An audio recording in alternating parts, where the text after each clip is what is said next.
Hello सांगमाने केमिति अछंती आशा करछे समस्ते बहुत भलरे थिबे। आपण समस्तंको मो तरफरु जय गुरु ठाकुर डाकुचे आपण भलरे रुहतु सुस्थ रे रुहतु आपणकर पूरा दिनटी मंगलमय हो आउ भलरे भलरे कटि जाओ।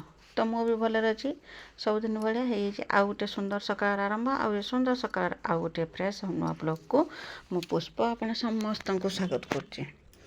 तो आज ब्लॉगटा स्टार्ट होती सकाळ किचेन पाखु सकाळ कम दाम मोर सब सरी गाधुआ पधुआ कतरू बासी कम कतरू ठाकुर पूजा सब कम सरी कहीं आज गोटे एमती दिन जेटा कि भारी टे दुख देगला कहीं आज हूँ नणंदराणीकर आमर आज विदाय दिन से हूँ आज की नगे पूरा 3 मास आम घर पाख घर रही एवं से सुस्थ हो गले। आज से घर को जाऊँच जो कि मुझे शीघ्र उठिके कम दाम सब सर देती सब कम सरी तापर मिकिल आज भी परीक्षा थिला जो कि से भी 8:30 बेलू बाबा ताक नहीं गले परीक्षा कि भावुते एवं कौन परीक्षा बोलिकी जो आर्ट शिखापी जाऊँगी से कना आज परीक्षा थिला जो कि बाबा ताक नहीं जाते परीक्षा देवाई एपटर मुझे चा करदे चा करदेक नणद मु 2 जन बसिक चा पी देते चा पी दे सारापर टे समय था कहीं बहुत शीघ्र कम सर देती तो सका गाधुआ पधुआ कम सब सरी जाता तो मुझे टे शाग जाकि तुलिकी आनी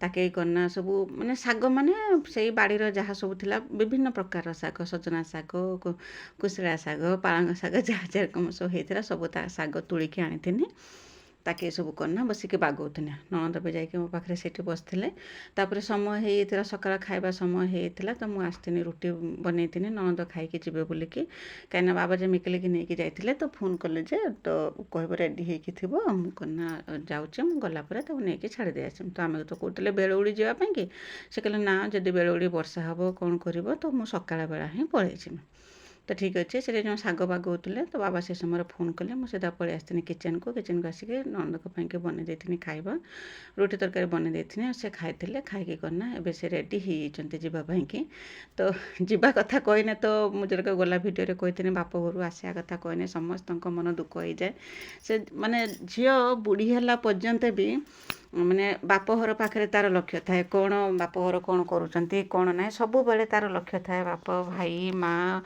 पुतरा झील समस्त लक्ष्य थाए भाई भाउज का एरकम कहारी की जे छाड़ी जड़े रही पारबनी कहीं से पूरा दुईटा दुई कूल को होता बाप घर माने ससुर घर सांगे सांगे बाप घर कथा भी सब बेले मन को आसे आ जेहेतु नणद मु तो गोटे दिन पाई जाकि आसला बेलू मत तो भारी दुख लगुला तो से नणद तो आसिक 3 मास है आम घर पाखे रही तो तांको केते कष्ट हो सहीटा मु अनुभव कर बुझे कहते माने केते बाट भी एबे तो देह भल हो गला आगु जरक जीवा आसिया कर सेरक तो जीवा आसिया भी कर जदि किसी असुविधा हो तो ये तो अल्प बाट बेसी बाट भी नुहे घर आउ तो आसी जापर मन दुख कहीं कर बुझे दूसरी बुझे दे सारिके करना पाद टे अलता पिंधे देती सब पैकिंग सब रेडी होता आग दिन सब जहाँ जरकम नवा कथा सब बैग्रे सब भर्ती करके रखिदे एवं करना से रेडी हो गला जीवाई कि तो बाबा भी आसिक पहुँची तो समस्ते बैग पतर सब सजाड़ी रखी थे से दिनके आसते मो जा भी आसी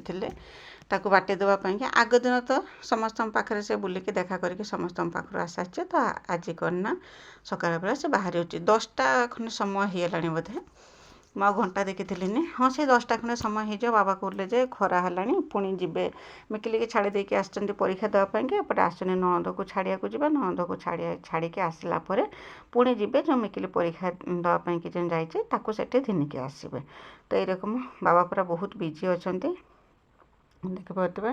आम होगला नणद राणीकर विदाय आज होगला तो से बाहर समस्ते आम जाइए बाटे देवाई समस्त साथ कथा है जाऊे यही समयटा सबू झील मन को माने पूरा दुर्बल कर दिए मुझे जानी कहीं मत जेरकम लगे समस्त भी से रकम लगुव तो कांदार तो स्वाभाविक कथा तो दिने अधे होचे से तो अलग रकम पूरा 3 मास जेहेतु रहीगले समस्त सागरे मिसिकी कथबार्ता भल मंद गलापर तो निश्चय 2-3 दिन पर्यंत समस्त कथा मनर पड़ो ତ ମୋତେ ବି ସେଇ ରକମ ଟିକେ ଖାଁ ଲାଗୁଥିଲା, କାହିଁକିନା ଦୁଇ ଜଣ ଆମେ ସାଙ୍ଗ ଭଳିଆ ଖାଇନେ ପିଇନେ ବସିନେ ସବୁବେଳେ ଆମେ କଥାବାର୍ତ୍ତା କରୁଥାଉ। କଥାବାର୍ତ୍ତା କାମଦାମ କେତେବେଳେ ସରିଯାଏ ମୋର ବି ସମୟ ଜଣା ପଡ଼େନି। ସକାଳଠୁ ରାତି କେରକମ ହେଇଯାଏ ଯେ ମୁଁ ଯଦି ରୋଷେଇ କରିମି ତ ପରିବା କାଟିକି ରଖିଦେଇଥିବେ, ଯଦି କିଛି କଥା ହେଇଥିବ ତ ସେ ଠିଆ ହେଇକି କଥା କହିନେ ମୁଁ ଏପଟର ମୋ କାମ ମୁଁ କରିଦିଏ।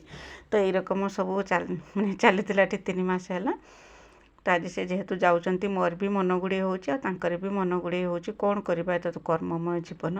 ତ ସବୁଦିନ ତ ଗୋଟେ ଜାଗାରେ ରହିହେବନି, ଯେତେ ହେନେ ବି ଆମେ ଦୁହିତା ଯାହା ବି ହେନେ ବାପ ଘର ଛାଡ଼ି ଶାଶୁ ଘରକୁ ଯିବାକୁ ହିଁ ପଡ଼ିବ। ତ ନଣନ୍ଦକୁ ବାଟେଇ ଦେଇକି ଆସିନି। ଆଉ ଖରା ଏତେ ମାତ୍ରାରେ ଖରା ହେଉଥିଲା ଯେ ନ କହିବା କଥା। ବାପରେ ବାପ କି ଖରା। ସକାଳ ବେଲା ତ ପାଗ ଟିକେ ଯାହା ଟିକେ ନରମ କରିଥିଲା, ତାପରେ ଦିନ ଯେତେ ଆସ୍ତେ ଆସ୍ତେ ବଢ଼ିଥିଲା ଖରା ସେତେ ବଢ଼ିଥିଲା। ଏତେ ଖରା ଯେ ପୁରା ମୁଣ୍ଡ ଫଟା ଖରା କରୁଛି ବର୍ତ୍ତମାନ। ତ ମୁଁ ଯେ ଭଏସ୍ ଦେଉଛି ଆଜି ତ ଖରା ଏତେ ମାତ୍ରାରେ ହେଉଛି ଯେ ନ କହିବା କଥା। ମୁଁ ଯେତେବେଳେ ଭଏସ୍ ଦେଉଛି ସେଇ ସମୟରେ କ'ଣ ନା ଫ୍ୟାନ୍ ବନ୍ଦ କରିଦେଉଛି, କାହିଁକିନା ଫ୍ୟାନ୍ର ସାଁ ସାଁ ଆବାଜ ଯେତେବେଳେ ଭଏସ୍ ଦେଉଛୁ ସେଇଥିରେ ଆସିବ। ଆଉ ମୁଁ ଯେତେବେଳେ ଫ୍ୟାନ୍ ବନ୍ଦ କରିଦେଇକି ବସିଛି ଝାଳ ବୋହିକି ମୁଁ ପୁରା ଗାଧେଇ ଗଲା ରକମ ଯାଉଛି। ତ ଏତିକି କଷ୍ଟ ମୁଁ କରୁଛି ଭିଡ଼ିଓ ଆପଣଙ୍କ ପାଖକୁ ପଠାଇବା ପାଇଁକି। ଗରମରେ ପୁରା ଝାଳ ବୋହିକି ଲୁଗାପଟା ଭେଦି ସାରିଲାଣି ଯେ ଏତେ ମାତ୍ରାରେ ଗରମ, ଆଉ ତା ସାଙ୍ଗରେ ଗୁଳୁଗୁଳି ହେଉଛି। ତ ନଣନ୍ଦକୁ ବାଟେଇ ଦେଇକି ଆସିସାରିଲା ପରେ ଆଉ କ'ଣ କରିବା, ତ ଯିବା କଥା। ଆମ ଝିଅ ପଚାରିଥାଏ କ'ଣ ଦେଇ ପଳେଇଲା, ମନ ଗୁଡ଼ି ହେଉଛି। ମନ ଗୁଡ଼େଇନେ କ'ଣ କରିବା ଆଉ। ଆମର ତ ଜୀବନଟା ସେଇଆ, ଗୋଟେ ଘର ଜନ୍ମ ଆଉ ଗୋଟେ ଘର ମରଣ। ସେଟା ତ କେହି ଆମେ ବଦଳେଇ ଦେଇପାରିବାନି। କ'ଣ କରିବା, ସବୁଦିନ ତ ଆଉ ଗୋଟେ ଜାଗାରେ ରହିହେବ ନାହିଁ। ସେ ଯେରକମ ଯାଇକି ତାଙ୍କ କର୍ମରେ ନାଗିଲେ ମୁଁ ସେରକମ ମୋ କର୍ମରେ ନାଗିନି। ମନ ଦୁଃଖ ହେଇଛି କହିକି ଗୋଟେ ଜାଗାରେ ତ ବସିନି, ସବୁ କାମ ଆପେ ଆପେ ହେଇଯିବ ନାହିଁ, ତାକୁ କାମଟା କରିବା ପାଇଁକି ପଡ଼ିବ। ତାପରେ ଆସିକି ମୁଁ କନା ରୁଟି ବନେଇ ଦେଇଥିଲି ଛୁଆଙ୍କ ପାଇଁକି ଖାଇବେ ବୋଲିକି। ନଣନ୍ଦକୁ ତ ବନେଇକି ଆଗୁତୁରା ଦେଇଥିନି। ତାପରେ ମିକିଲ ତ ଯାଇଥିଲା, ଗେଲନ ପାଇଁକି ବି ଟିକେ ରୁଟି ବନେଇ ଦେଇଥିନି। ରୁଟି ବନେଇକି ଗେଲନକୁ ଦେଇଥିନି ଖାଇବା ପାଇଁକି। ଆମେ ତ ପଖାଳ ଖାଇବା। ତ ବନେଇ ଦେଇ ସାରିକି ତାପରେ ଯେଉଁ ଚୁନା ଯେ କୁଟିଥିଲେ ସେଇ ପିଠା କରିକି ତ ନଣନ୍ଦକୁ ଦେଇଥିନି। ଆଉ ଅଳ୍ପ କିଛି ଚୁନା ରହିଯାଇଥିଲା, ସେ ଚୁନାକୁ କନା ମୁଁ ଟିକେ ଯାଉ କରିକି ଗୁଳେଇ ଦେଇଥିନି। ସନ୍ଧ୍ୟାବେଳକୁ ଚକୁଳି ପିଠା ହେଇଯିବ, ଆମର ଗୋଟେ ଟାଇମ୍ ଖାଇବା ହେଇଯିବ। ଯେତିକି ଚୁନା ବଳିଥିଲା ତ ତାକୁ କନା ଯାଉ ନୁହେଁ ଆଣ କରିକି ଟିକେ ଗୁଳେଇ ଦେନି। ଗୁଳେଇ ଦେଇକି ତାକୁ ରଖିଦେନି। ବର୍ତ୍ତମାନ ଯେରକମ ଗରମ ପଡ଼ୁଛି ନା, ସକାଳେ ଚକୁଳି ପିଠା ପାଇଁକି ସକାଳେ ଗୁଳେଇ ଦେନେ ସନ୍ଧ୍ୟାବେଳେ ସେ ଆରାମସେ ପିଠା ହେଇପାରିବ।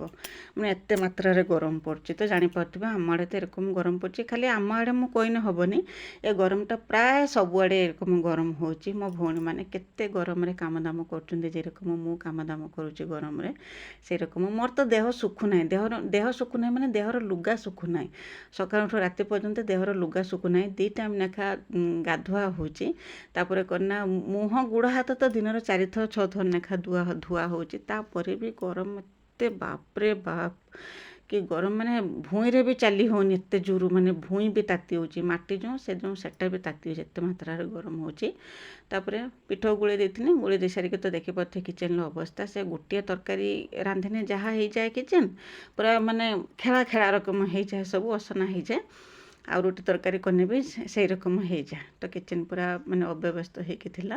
ମୁଁ ତାକୁ ପୁରା ବ୍ୟବସ୍ଥିତ କରିକି ରଖିଦେଉଛି। ବାସନ କୁସନ ଡବା ତକୁଚୁଣି ଚାମୁଚି ସବୁ ଛିନଛତ୍ର ହେଇପଡ଼ିଥିଲା, କାହିଁକିନା ଗଲାକାଲି ରାତିରେ ଯେଉଁ ଧୋଇକି ଅଣା ହେଇଥିଲା ବାସନ ତାକୁ ବି ଥିଲା, ସକାଳେ ବି ଧୋଇଥିନି, ଏବେ ବି ଛୁଆ ଖାଇଲେଣି। ତାପରେ ଆସ୍ତେ ଆସ୍ତେ ଯାହା ସବୁ ସକାଳେ ଚା ପିଆ ହେଇଥିଲା, ଯାହା ସବୁ ବାସନ ବାହାରିଲା, ମୁଁ ଯେରକମ ସବୁଦିନ ଯେରକମ କରେ, ଯେଟା ଧୋଇବା ପାଇଁକି ସେଟା ଅଲଗା ରଖିଦିଏ, ଯେଟା ରଖିବା କଥା ତାକୁ ବାଗେଇକି ବ୍ୟବସ୍ଥିତ କରିକି ରଖିଦିଏ। ତାପରେ ନେଇକି ଯେଉଁଟା ଧୋଇବା କଥା ଟିଅଲ୍ ପାଖରେ ଧୁଆଧୋଇ କରିକି ଘିନି ଆସେ। ତ ସେରକମ କିଚେନ୍ ବ୍ୟବସ୍ଥିତ କରିବାରେ ନାଗିକି ସବୁ ରେଡ଼ି କରିସାରିଲା ପରେ ତାପରେ ଆମେ ପଖାଳ ଖାଇଥିଲେ। ଆଉ ମୋର ତ ସେରକମ ଚିରାଚରିତ ଢଙ୍ଗରେ ମୋର କାମ ଚାଲିଥାଏ। ଯେରକମ ପଖାଳ ଖାଇଦେମି, ପଖାଳ ଖାଇ ଦେଇ ସାରିକି ତାପରେ ଭାତ ବସେଇମି। ଭାତ ବସେଇ ଦେଇ ବାସନ କୁସନ ଯାହା ବାହାରିଲା ତାକୁ ସବୁ ଧୋଇମି, ବୋତଲର ପାଣି ଭର୍ତ୍ତି କରିମି।